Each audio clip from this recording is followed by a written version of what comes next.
Shalom Yeladim. Let's continue learning about Parshat Acharei. We have been talking about the avoda, the service, the special job that the Kohen Gadol had to do on Yom Kippur. At the time when we had the Mishkan, and later when we had the Beit HaMikdash. Now, I told you about some special goats. Big goats. Goats that looked like this. These two goats were brought in front of the Kohen Gadol. One goat was going to go as a korban to Hashem. La Hashem, for Hashem. The other goat was saved to go to the desert to be sent far away. That goat was called La Azazel, to go far away to the desert. Now, which one of those goats was going to be lucky enough to be the korban, and which goat was going to have to be sent away to the desert? The Kohen didn't know which one to choose. So Hashem chose for him. A box was brought in front of the Kohen Gadol. Inside the box were two wooden pieces. On the pieces of wood were written, one La Hashem and one La Azazel. When the Kohen Gadol would put his hand in the box, whichever piece of wood was in his hand, in front of each of the goats, that is where the goat would go. If in this hand he had La Hashem, then the goat in front of him would be for a korban. If the piece of wood on his other hand, in his other hand, would be La Azazel, then that goat in front of him would have to go to the desert. And that's exactly what happened every single year. Now why? Why did the Bnei Yisrael need to see two goats, one become a korban, and one go to the desert? Because it was a lesson for us, for the Bnei Yisrael to watch. We want to be close to Hashem. Karov, korban. When we do the right thing, when we follow mitzvot, when we do what Hashem wants from us, then we are a korban la Hashem. But if we don't follow what Hashem wants from us, and we don't take the mitzvot seriously, and we make mistakes when we shouldn't, then we make walls each time, and we get further and further away from Hashem. It's like the goat that needed to be sent far away.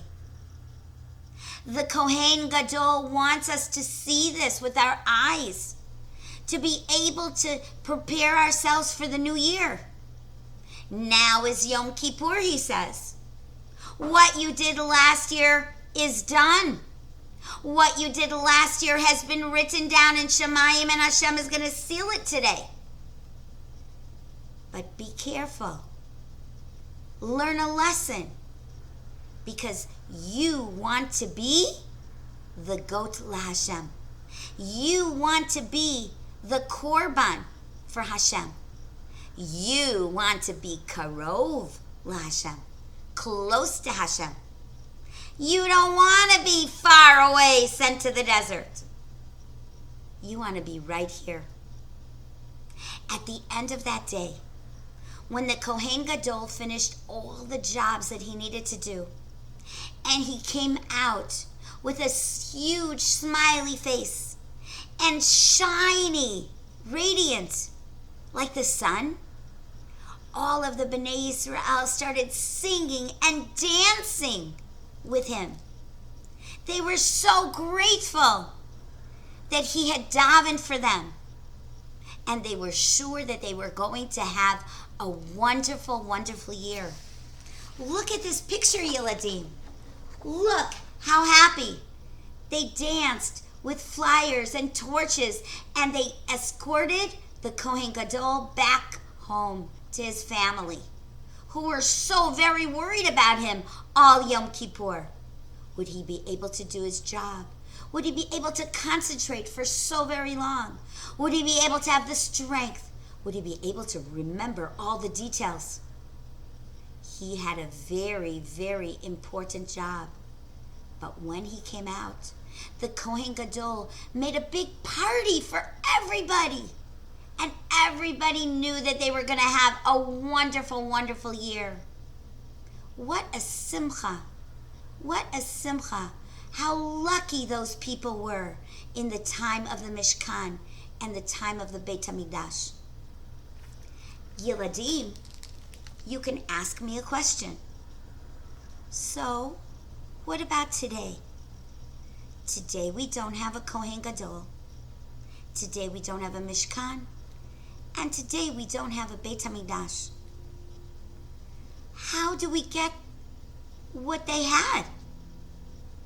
So Yiladim, Hashem never leaves us alone. Hashem always shows us a way.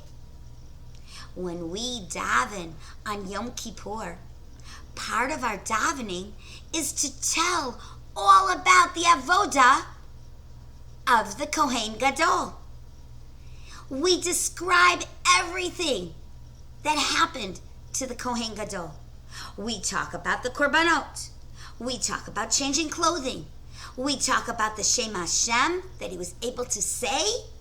We talk about the bowing down, and we even bow down.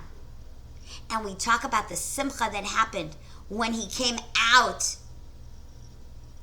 And Hashem gives us a gift.